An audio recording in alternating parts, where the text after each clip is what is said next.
얼마 전에 시를 한 편 보았는데 참 마음에 와닿는 시였는데 대추 한 알이라는 시입니다. 제가 한번 읽어보겠습니다.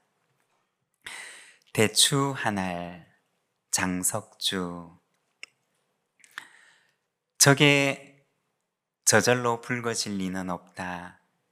저 안에 태풍 몇 개, 저 안에 천둥 몇 개, 저 안에 벼락 몇 개, 저 안에 번개 몇 개가 들어있어서 붉게 익히는 것일 게다. 저게 저 혼자 둥그러질 리는 없다. 저 안에 무서리 내리는 몇 밤, 저 안에 땡볕 두어 달, 저 안에 초승달 몇 날이 들어서서 둥글게 만드는 것일 게다. 대추야, 너는 세상과 통하였구나. 대추 한 알이라는 제목의 시입니다. 작은 대추 한 알 속에도 태풍이 몇 개가 들어있고 천둥이 몇 개가 들어있고 또 벼락이 몇 개가 들어있습니다. 그래야지 한 알의 대추가 붉게 무르익는다는 것입니다. 둥근 대추 한 알 속에는 무서리 치는 밤이 몇 밤이 들어있고 땡볕이 내리쬐는 날이 몇 날이 있고 또 초승달 몇 날이 있어서 한 알의 대추를 둥글게 만든다고 합니다. 대추 한 알도 그러한데 우리의 인생은 어떠할까요? 우리의 인생에도 태풍 치는 날, 천둥 치는 날, 벼락 치는 날, 무서리 내리는 날, 그리고 땡볕 같은 날들이 모여서 우리의 인생을 아름답고 붉게 무르익도록 합니다.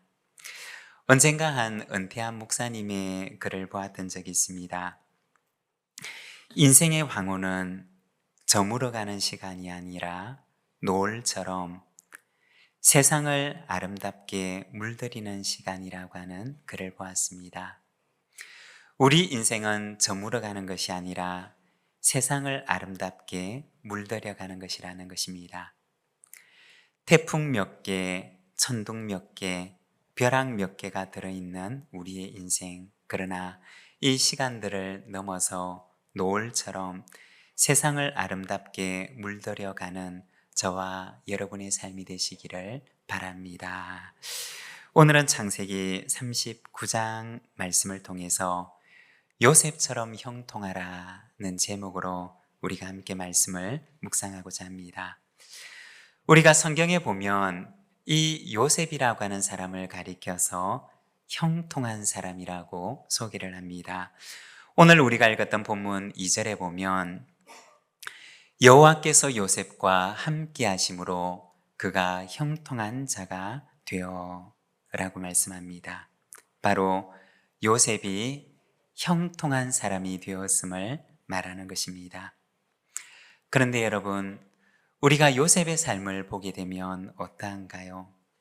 그의 인생 속에는 태풍이 몇 개 있었고 또 천둥이 몇 개가 있었고 또 벼락이 번개가 몇 개가 있었습니다. 고난 같은 시간들이 그의 인생 속에 들어 있었던 것을 우리는 보게 됩니다. 요셉은 봄날 같은 인생을 살았던 사람이 아니었습니다. 태풍이 불고 천둥이 치고 벼락이 치는 시련으로 가득한 인생을 살았던 사람이었습니다. 그러나 하나님께서는 이러한 시간들을 통해서 그의 인생을 하늘의 대출처럼 연걸게 하셨고 하늘의 노을처럼 온 세상을 아름답게 물들이는 사람으로 만드셨습니다. 여러분, 성경에서 말하는 형통이란 무엇일까요? 그리고 참으로 형통한 사람이란 어떠한 사람일까요? 먼저 첫 번째로 형통한 사람이란 하나님을 신뢰하는 사람을 말하는 것입니다. 오늘 본문 1절의 말씀을 우리가 같이 한번 자막을 보면서 봉독하겠습니다. 함께 읽겠습니다. 요셉이 이끌려 애굽에 내려가매 바로의 신하 친위대장 애굽 사람 보디발이 그를 그리로 데려간 이스마엘 사람의 손에서 요셉을 산이라. 아멘. 오늘 말씀에 보면 요셉의 인생 가운데 가장 어두웠던 그 고난의 시절을 보여주는데 그가 이끌려서 애굽으로 내려갔음을 말해줍니다. 이때 요셉의 나이가 얼마였느냐? 아마도 18살 때쯤이었을 것입니다. 그러면 가고 싶어서 간 것이었냐? 그렇지 않았습니다. 1절의 말씀을 보게 되면 이끌려 내려갔음을 이야기하고 있습니다. 다시 말해서 그는 강제로 내려갔던 것입니다. 요셉의 마음속에 있는 그의 인생의 계획표 속에는 결코 이 애굽이라고 하는 것이 존재하지 않았습니다. 자신의 인생 계획 가운데 없었던 일이 바로 그의 인생에 일어났던 것입니다. 그러면 좋은 일로 내려갔느냐? 그는 형들의 미움을 받아서 강제로 팔려 내려갔던 것입니다. 우리가 요셉의 입장에서 생각을 해본다면 얼마나 형들이 밉고 원망스러웠을까요? 자신의 인생을 이렇게 마치 벼랑 끝에서 밀어버린 것 같은 이러한 인생을 만들어 놓은 그의 형들이 그는 얼마나 밉고 원망스러웠을까요? 우리가 요셉의 인생을 보게 되면 요셉의 인생 속에는 이처럼 느닷없이 닥쳤던 생각지도 못한 불행이 그의 인생에 태풍처럼 찾아와서 그의 삶을 흔들어 놓았던 것을 우리는 보게 됩니다. 첫 번째는 어머니의 죽음이었습니다. 너무 어린 나이에 요셉은 어머니를 잃었던 것입니다. 아직도 엄마의 손이 한창 필요한 나이였는데 그는 그 어린 나이에 어머니를 잃어버리게 됩니다. 그리고 두 번째는 형들의 미움을 받아서 애굽에 노예로 팔려갔던 사건이었습니다. 하루아침에 그는 노예가 되고 말았던 것입니다. 그리고 세 번째는 억울한 누명을 쓰고 죄수가 되었던 사건이었습니다. 노예가 된 것도 억울한데 이번에는 누명을 쓰고 죄수가 되었던 것입니다. 여러분, 만일에 내가 요셉 같은 상황에 놓였다면 우리는 어떻게 했을까요? 평생 원망하고 불평하며 살지 않았을까요? 그런데 우리가 성경을 보면 요셉의 인생이 곤두박질 칠수록 하나님께서는 그를 더욱 굳세게 붙들어 주셨던 것을 우리는 보게 됩니다. 2절 말씀을 보게 되면 여호와께서 요셉과 함께 하심으로 라고 말씀을 합니다. 요셉이 혼자 애굽에 내려간 것처럼 보이지만 그러나 창세기 성경은 그가 혼자가 아니었음을 말하는 것입니다. 하나님께서 그와 함께 하심으로 라고 말씀을 합니다. 여러분, 우리 인생에도 내가 혼자 버려진 것 같은 순간이 찾아올 때가 있지 않습니까? 그런데 정말 그 순간에는 내가 혼자인 것일까요? 그렇지 않다는 것입니다. 오늘 말씀은 우리에게 이야기하기를 하나님께서 나와 함께 계심을 말씀하십니다. 나와 함께 하시는 하나님을 바라볼 줄 아는 것, 그것이 바로 신앙의 눈인 것입니다. 여러분, 신앙의 눈을 뜨고 내 인생을 바라보시기를 바랍니다. 그러면 내가 혼자가 아니라 하나님께서 섭리의 손길로 나의 인생을 인도하고 계신다는 것을 알게 될 것입니다.